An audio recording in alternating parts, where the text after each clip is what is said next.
Behind Dutch Headlines, the who, why, and how of politics and media in the lowlands. Hi, I'm Greg Shapiro. Here's what you need to know to join the Dutch conversation. This week, healthcare fraud hits the Dutch cabinet. Heads will roll. But are they insured? Healthcare fraud investigations hit nursing homes. Is grandma stealing your premiums?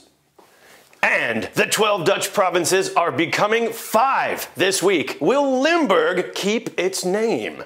Our first headline, Junior Finance Minister under fire due to fraud case. What's behind the headline? Well, you may know of the Dutch Finance Minister from the Labour Party, Jeroen Dijsselbloem, but now meet his frankly less interesting counterpart, his second in command from the VVD party, Frans Wekers. Now, the VVD is a party that positions themselves as the law and order party. However, it's the VVD guy who is charged with mishandling this case of law and order, specifically a case of Bulgarians who were defrauding the system and stealing healthcare and housing benefits. The Dutch public were outraged at the news, saying, stealing healthcare and housing benefits? That's our job.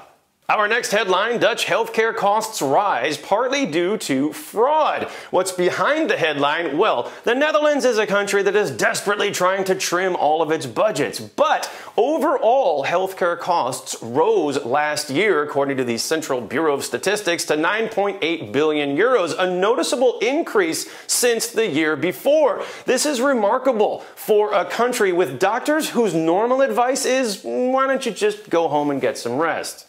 But apparently there are more and more cases of fraud in Dutch healthcare, doctors overcharging for their treatment. According to one Dutch health economist, there is one extreme case of one doctor charging over 1,100 euros for removing earwax. But the real earwax problem is in the head of the healthcare minister, Edith Schippers, who claims she was completely unaware of the problem and is now opening an investigation not only into hospitals, but into nursing homes. So, on behalf of the healthcare ministry and the finance ministry, if you should see any old Bulgarians dressing up as grandmas and removing earwax, report them immediately.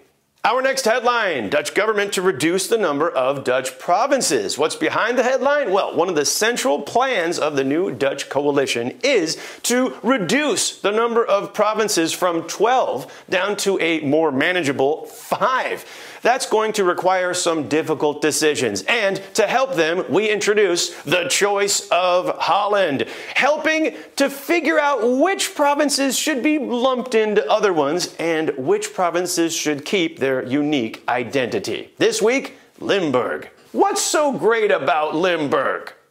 Well, Limburg is known for the fruit pie fly. They're also known for Maastricht, the Treaty of Maastricht, the University of Maastricht, and like Friesland from last week, Limburg has its own cultural identity. They're definitely below the rivers. That means when it comes to carnival, they know how to party.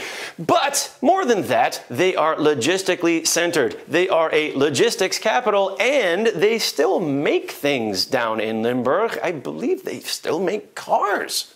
But since they are nestled in between Belgium and Germany, Limburg has a big problem with drug tourism. The reason that the rest of the Netherlands has to put up with this so-called weed pass. However, most controversial is the big politician to come out of Limburg from Venlo, Geert Wilders.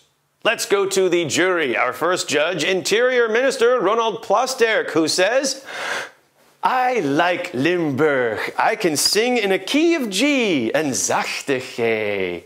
Next up, Donald Trump, who says, Geert Wilders, your haircut looks worse than mine. You're fired.